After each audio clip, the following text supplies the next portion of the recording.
Vamos falar um pouquinho hoje sobre o escolhido não tem escolha. E já quero começar aqui pontuando que nós nascemos com um propósito e ninguém é obra do acaso.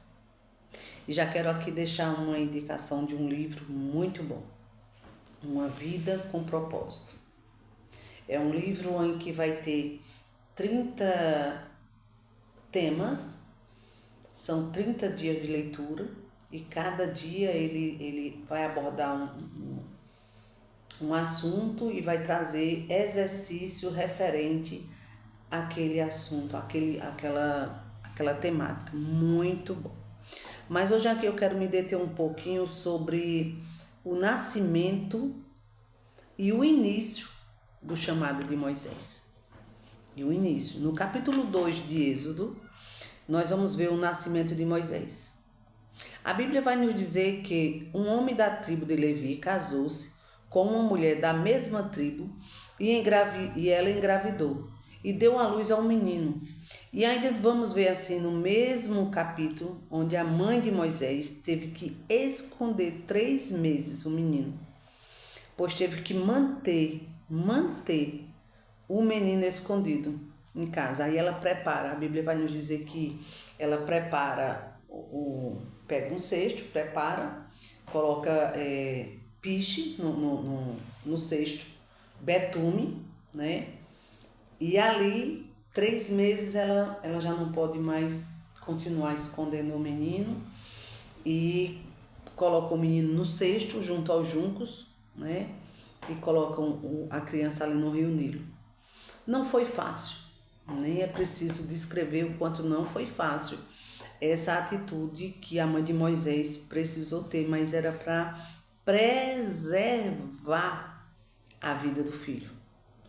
E a Bíblia vai nos descrever que a irmã de Moisés ficou ali próxima, né, vendo, acompanhando toda aquela trajetória, né?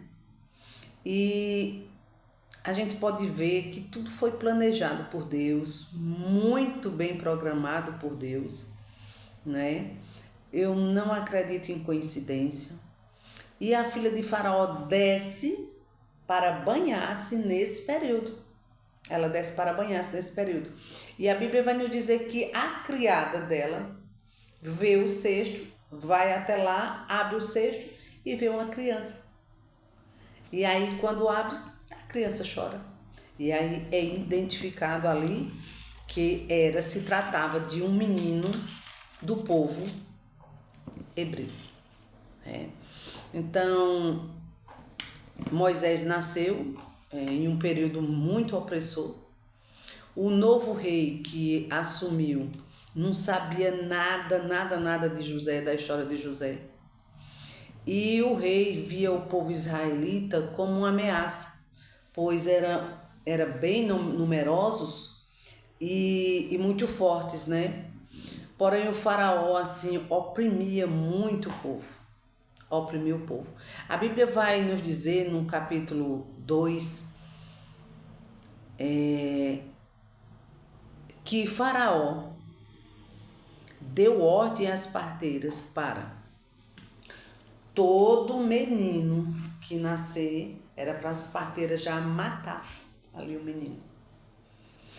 Mas as parteiras temeram a Deus e não obedeceram essa ordem de Faraó. E depois as parteiras vão ser indagadas por Faraó. E aí elas vão dizer assim, que quando chegam lá, as mulheres hebreias já têm parido, já têm tido os filhos, porque elas são mais fortes do que as mulheres egípcias. Então o faraó faz o quê? Resolve tomar uma atitude pior. É que dá ordem ao povo para que todo menino que nascer seja jogado no rio Nilo. E dentro desse cenário nasce Moisés, com um propósito. Então eu quero já aqui dizer que eu não sei qual foi o cenário que você nasceu. Dentro de que cenário, dentro de que contexto você nasceu. Mas eu quero dizer que O meu e o seu nascimento tem um propósito de Deus. Eu nasci num momento muito conturbado, muito. Onde era um pai alcoólatra e a minha mãe já sofria violências físicas e psicológicas comigo ainda na barriga, tá? Então, eu nasci em um período que, um dos momentos, a minha mãe conta que ela caiu assim por cima do fogão, em um desses momentos aí de agressões do meu pai, entre tantas outras coisas. Então, cada um de nós tem uma história, tem um propósito e nada é por acaso. Não somos obra do acaso. Deus conhece, a Bíblia vai nos dizer lá em Salmo 139, que os nossos dias foram escritos tudo por Deus. Ainda a substância não tinha forma e Deus já conhecia tudo, todos os nossos dias. Então, nada, ninguém é obra do acaso e nada nos acontece sem a permissão de Deus e para um propósito. Por mais doloroso que seja, Deus está no controle de todas as coisas. Deus está no controle, né? Então, dentro desse cenário que Moisés nasceu, né? Ele foi criado pela filha de Faraó, capítulo 3, vai nos mostrar isso. No mesmo capítulo nós vamos ver já um Moisés adulto, onde ele sai e vê, né, um hebreu sendo espancado por um egípcio e ali ele mata o egípcio, né? Ele mata aquele homem, vamos ver que ele vai, que ele foge e vamos ver a experiência que Moisés também teve, né? Já ali na sarça ardente, quando Deus fala com Moisés. E eu lendo assim em detalhes, eu achei bem interessante o diálogo de Moisés com Deus, né? E Moisés se diminuía, e Moisés dizia que não falava bem, que era pesado de língua, não falava bem. E aí Deus começa a perguntar, fazer perguntas a Moisés. Quem fez tua boca, Moisés? Quem fez tua boca? Quem fez o surdo? Quem fez o mudo? Quem dá vista ao cego? E diante dessas perguntas assim de Deus, nós ficamos sem palavras, sem resposta. Ficamos sem resposta, né? Então, nós vamos ver que diante desse cenário, disso tudo assim que Deus estava dando as ordenanças ali a Moisés para ele libertar o povo. Mas é bem interessante que Deus diz, você vai falar dessa forma com o Faraó, porém ele não vai dar ouvidos. Eu vou endurecer o coração de Faraó. Gente, sinceramente, eu penso, eu no lugar de Moisés, se eu não tivesse falado, mas pelo menos eu teria pensado. Não sei vocês. Amém. Ele está me dando essa ordem. Eu vou, mas eu já sei que ele não vai me ouvir. Moisés não questionou. Não. Em momento algum a gente vai ver Moisés questionando isso.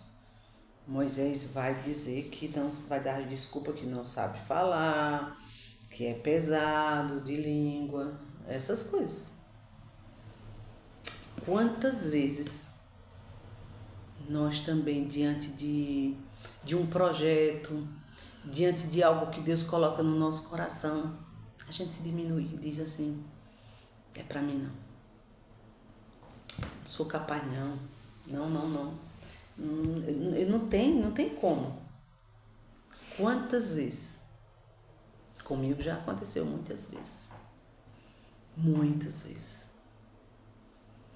Mas ali, Deus diz a Moisés, teu irmão Arão fala bem.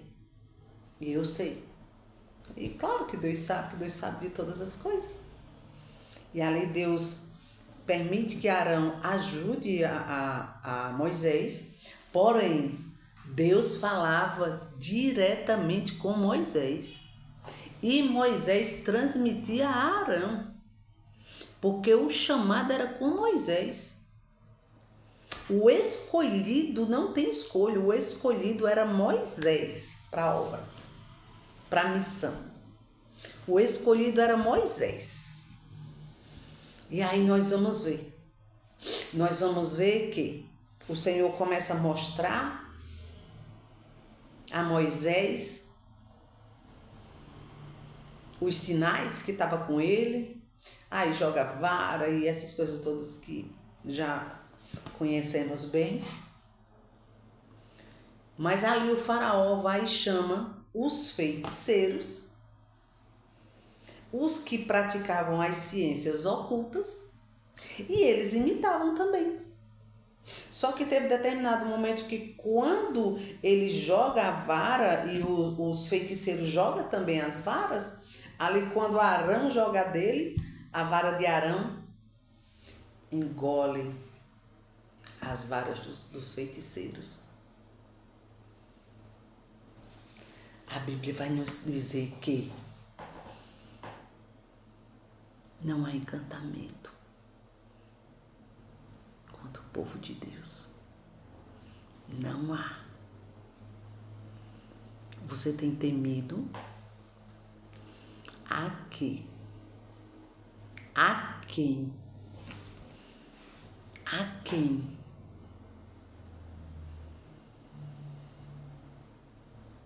Existem essas pessoas do mal e existem pessoas que tentam, maquinam mal contra as pessoas, existe. Mas quando Deus está na vida de quando Deus está na vida, tem um projeto, tem um propósito, não há quem impeça. Não há quem impeça, quem frustre os planos de Deus. Não há. Não há, né? E vamos ver que até determinado ponto Deus estava permitindo ali os feiticeiros imitar. Mas teve determinado momento que eles não puderam mais imitar. Porque as coisas de Deus, elas precisam ser verdadeiras. Imitação. As coisas do Senhor, elas são puras, verdadeiras. O poder de Deus é ilimitado. O poder de Deus na vida de uma pessoa, a presença de Deus na vida de uma pessoa faz toda a diferença. E ali nós vamos ver a sequência ali das pragas.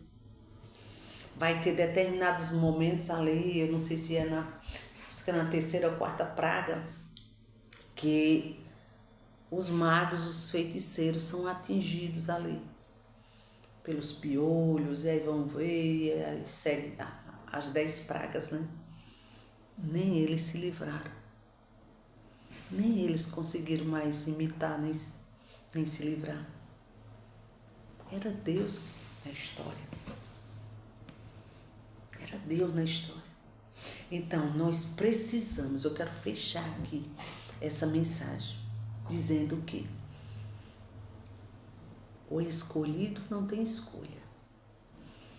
Não adianta fugir dos planos, dos propósitos de Deus. Deus nos capacita. Deus é conosco. Deus nos protege. Deus dá estratégia. Deus cria caminho no ermo. A Bíblia diz, Deus cria caminho. A Bíblia vai nos dizer que quando o povo foi liberto, enfim, foi liberto, mas em determinado momento, o faraó endurece novamente o coração. O povo já estava distante e ali teme, a Bíblia vai nos dizer, a história que todos conhecem, que aí Moisés toca na água, o mar abre, e ali o povo passando a pé enxuto.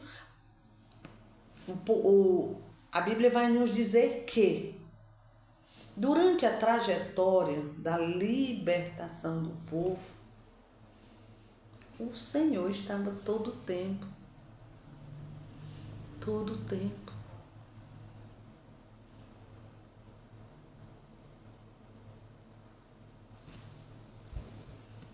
Deus já abriu algum mar vermelho para você passar? Já houve alguma circunstância difícil que você olhou e disse assim, não tem saída, agora tudo acabado, não tem como sair. E Deus mostrou a saída, Deus se fez presente e Deus fez você passar? Eu poderia enumerar muitas aqui, muitas. Teve situações que eu olhei e eu disse assim, Senhor, agora sim é morrer. Mas tive uma atitude uma vez. Tá com poucos anos isso. Acho que tá, se tiver com uns 5 anos. E teve uma experiência que eu tive com o Senhor e eu disse assim, mas eu morro aqui de joelho. Eu morro de joelho. Desci da cama, me ajoelhei. E eu disse, eu morro de joelho, mas eu morro crendo nas suas promessas. Eu morro crendo no que o Senhor me falou. Aqui onde eu moro é quente. Eu moro no interior de Pernambuco. É quente, Nordeste. E acreditem que naquela noite, naquele momento, naquela madrugada, eu tremi, eu usei luvas. Luvas que a gente usa quando vai para fora do Brasil, que neve, enfim, muito frio. Eu usei luvas. Eu tremia. E ali eu falei com Deus, e ali eu me derramei diante de Deus, e ali o Senhor falou comigo, ao meu coração, levante, não chore mais. Quero deixar dizer aqui para vocês que Deus nos livra de todo mal. Diante de qualquer situação desafiadora, creiam que o Senhor está no controle. O Senhor não perde o controle de nada, o Senhor não perde ninguém de vista. Porque o salmista Davi nos ensinou naquelas aflições. E aí ele dizia assim, de onde me virá o meu socorro? Eleva os meus olhos para os montes. De onde me virá o meu socorro? O meu socorro vem do Senhor que fez o céu e a terra. Se eu e você ficar olhando só para o problema, só fixado no problema, vai vir ansiedade, vai vir depressão, desequilíbrio emocional. Eu sei falar um pouco sobre isso. Sei. Quando eu vou usar essa linguagem bem nordestina aqui. quando eu ficava remoendo determinadas situações, eu ficava ali de cama. Quantas vezes? Quantas crises depressivas? Quantas medicações?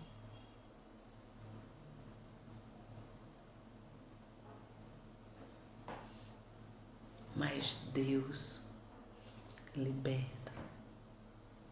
Deus cura. Deus usa os médicos, usa.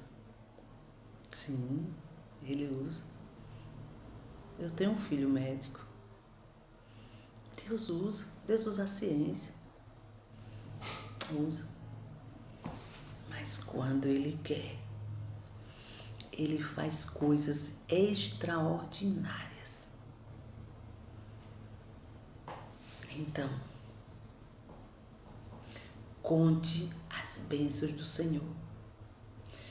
Tem um hino da harpa que eu gosto muito, que é: conte as bênçãos, dizem quantas são, recebidas da divina mão. Uma a uma, dize de uma vez, e verás surpreso quanto Deus já fez. Então nós temos muito, muito o que agradecer ao Senhor. Reflita nesse Deus que constantemente a gente tem dito: eu creio, o Senhor é fiel, o Senhor é forte, o Senhor é poderoso, o Senhor livra.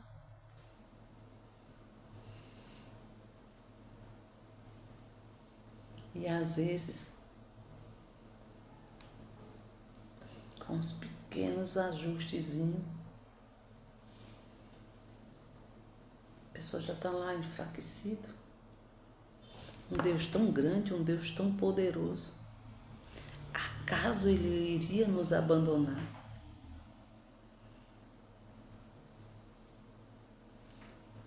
Se eu e você estivermos constantemente na presença do Senhor, apesar das nossas falhas, das nossas imperfeições, mas com singeleza de coração, se a gente clamar aos céus, confiar, Ele vem ao nosso socorro. Ele é um juiz justo. Ele é um advogado fiel. Com Deus não há corrupção. Agora tudo com Deus é tempo e processo. Tempo e processo. Nada é dentro do meu tempo, dentro do seu tempo. O tempo é de Deus, a hora é dele. E a hora de Deus é perfeita. O cronograma de Deus é perfeito. Que Deus continue te fortalecendo. Eu não sei qual é a tempestade que você tem enfrentado. Eu não sei qual é a dificuldade que você tem enfrentado. Mas creia que o Senhor, o general de guerra, o que é soberano, o alfa e o ômega, está presente, está no controle de todas as coisas. O mar tem limite, tudo tem limite, tudo tem limite, tudo está sob o controle de Deus. Por mais poderosos que sejam, que tenham pessoas na terra, que achem que não precisam de Deus. A Bíblia vai nos dizer que todo joelho se dobrará diante do Senhor. Toda língua confessará que o Senhor é Deus. Então, creia. Continue na brecha da oração. Primeiro pela nossa vida. Ó, vamos betumar. Colocar os bichos, betumar a nossa vida.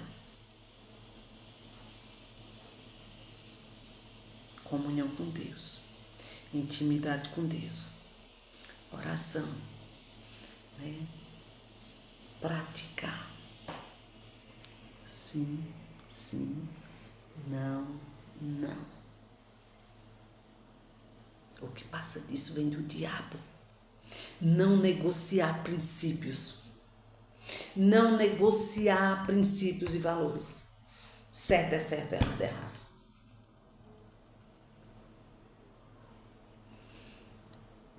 E aguarde a vitória. Suporte o processo. Suporte as noites. A Bíblia vai dizer que o choro pode durar uma noite, mas a alegria vem ao amanhecer. Eu não sei qual é a noite que você tem enfrentado. Eu sei as minhas.